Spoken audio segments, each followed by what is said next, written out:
Let's talk about the special session. It starts tomorrow morning at 8 a.m.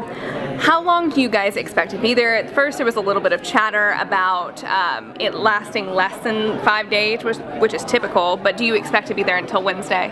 Yes, we're going to be in Friday, Saturday, Monday, Tuesday, Wednesday, and if everything goes according to plan, the Senate will finally pass the bill on Wednesday, and hopefully the governor will sign it, and then we can adjourn sine die and not come back until January.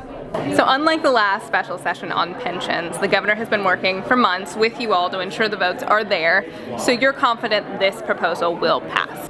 Yeah, the governor's office reports that it has the votes.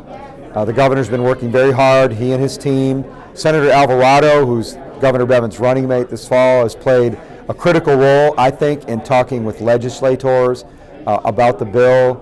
And, you know, the governor has done exactly what the legislature asked him to do after he vetoed the original bill. And let's hope that by this time next week we're talking about a successful special session with a new bill benefiting the quasi-government agencies and the regional universities. So he has put forth the proposal, the governor has. Today, the Democratic caucus released a statement saying he only has the ability to call a special session and dictate what it is about, but not write legislation. And they've also come up with their own plan, the Democratic caucus and the House has. So what is your reaction to their plan? It's obviously probably not going to get brought up in this session, and what do you think about their comments about his proposal? Their plan's a non-starter. I mean, it's basically Steve Beshear pensions 2.0, and those policies are what led us to be in this crisis in the first place. Their plan's not going to be considered. It's not a valid, legitimate plan. It's just a political statement in an election year to try to really chum the waters against the governor. It's not a good plan. It's not fiscally responsible. It will end up costing taxpayers about $2.5 billion more than the governor's plan, and it's just not going to be seriously considered.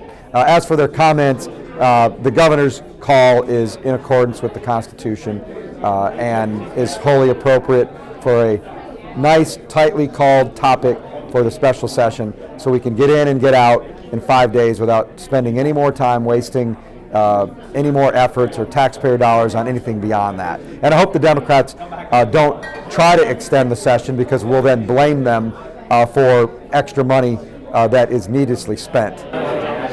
So during the 2019 session, we saw a lot of red shirts at the Capitol. Teachers showed up because there were some proposals talking about their retirement system, but I've seen some news reports that they're going to show up at the Capitol this week for this special session about pensions.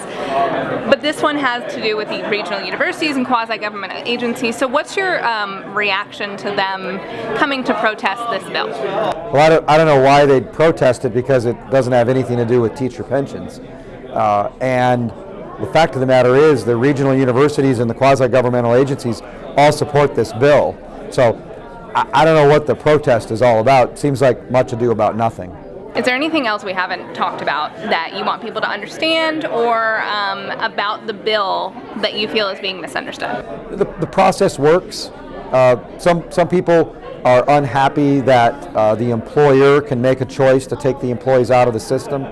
Most Democrats that are still in the legislature who were there back in 2013 have voted for a similar policy on multiple times, signed into law by Governor Steve Beshear. So again, come on, guys and gals, let's not make it political. Let's do the right thing. Let's get this beyond us, get this behind us. Then we can go on to Fancy Farm and be political there.